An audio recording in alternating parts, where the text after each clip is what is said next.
स्वान माने है जी?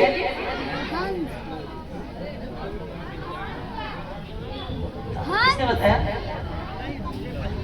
स्वान माने कुत्ता होता है, ठीक है।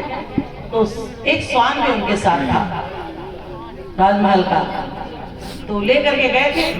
ये लोगों का झुंड यहाँ पर अपना रेस्ट ले रहे थे। कुत्ता चला गया थोड़ा दूर, बाद में थोड़ी देर बाद कुत्ता लौट के आया। उसका मुंह बाणों से घिरा हुआ था, उसके मुख से कहीं रक्त नहीं निकल रहा था, पर पूरा मुंह बाण से भरा हुआ था।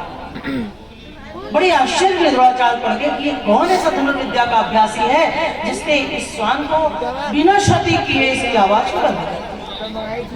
कुत्ते के पीछे पीछे गए, पूरा समूह गया। वहां जाके देखा तो एक नन्हा सा बालक धनुर्विद्या का अभ्यास कर रहा था।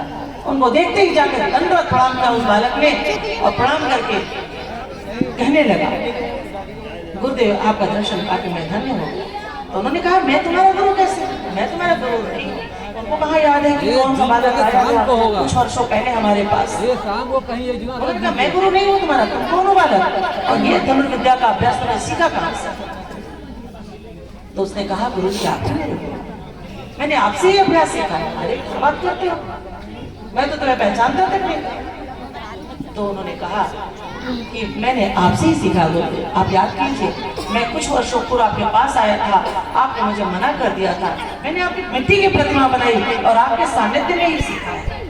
द्रोणाचार्य गए, अपनी प्रतिमा को देखा, लज्जित तो हुए कि हम शरीरधारी द्रोणाचार्य वो हुनर वो विद्या अपने सभी शिष्यों को न सिखा पाए, अर्जुन जो सबसे प्रिय शिष्य था उसको न सिखा पाए, वो धनुर्विद्या का अभ्यास कहाँ सीखा? मिट्टी के द्रोणाचार्य से उस बालक ने सीख लिया। तो बोले, तब गुरु हुआ तो मैं, तो तुम दक्षा दोगे मुझे दक्षा चाहिए। बिल्कुल गुरु जी आप आज्ञा करें, मैं अभी दक्षा प्रस्तुत करूंगा। तो उन्होंने दाहिने हाथ का अंगूठा मांग लिया। क्या वो बालक इतना अबोध था, उसको नहीं पता था कि आज के बाद में धनुर्विद्या का अभ्यास नहीं कर सकता? पर नहीं, बिना सोचे विचारे उसने दाहिने हाथ का अंगूठा काट के उनके चरणों में चढ़ा दिया कि ये गुरु शिष्य परंपरा की बात को हम बता रहे हैं, ये त्याग मांगता है। मिट्टी के द्रोणाचार्य में क्या था? वहां पर श्रद्धा थी, निष्ठा थी, एक निष्ठता थी गुरु के प्रति, इतनी अगाध श्रद्धा थी कि मिट्टी के द्रोणाचार्य में से उस व्यक्ति ने वो हुनर निकाल लिया जो कि स्वयं के द्रोणाचार्य ने अपने प्रिय शिष्यों को भी सिखा ना पाए थे। भाई बहनों, आप ये ना सोचना कि ये चित्र में बैठे हैं, ये चित्र में बैठे हुए ऐसे भी चित्र काम कर जाते हैं विश्व में कोई कर नहीं सकता, कोई कर नहीं सकता। ऐसा काम करते हैं। यहाँ जो बाइक पे आवाज दे रही है ना, कई दोस्त से कह रहे हैं ये लाइट चली जाती मेरी आवाज आप सुन नहीं सकते। वो उन्हीं का प्रवाह, उन्हीं की चेतना सबके अंदर व्याप्त है जो आपके बीच में संदेश देने के लिए किसी रूप में भी लगे।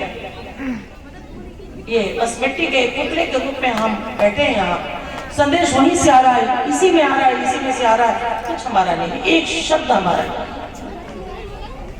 विश्वास करें, जिस दिन अपनी टहनी को थोड़ा सा कट करके उसमें आपने कलम लगा लिया ना, गुरु के में आरोपित कर लिया, हमारी क्वालिटी, हमारी प्रतिभा, हमारी योग्यता, हमारी पात्रता विकसित होती हुई चली जाती है।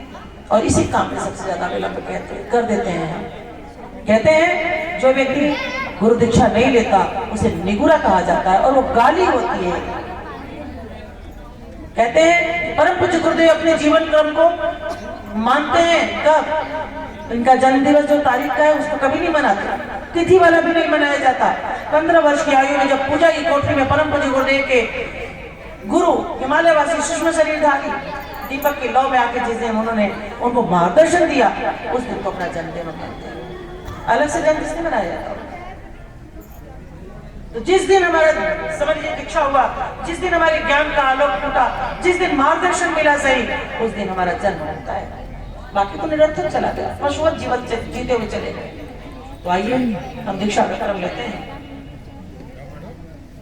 बड़े सौभाग्य से आप सभी इस दीक्षा के क्रम को देख पा रहे हैं। नहीं, ये दीक्षा कैसे होती है? आज भी होती है, अनेक गुरुओं की होती है।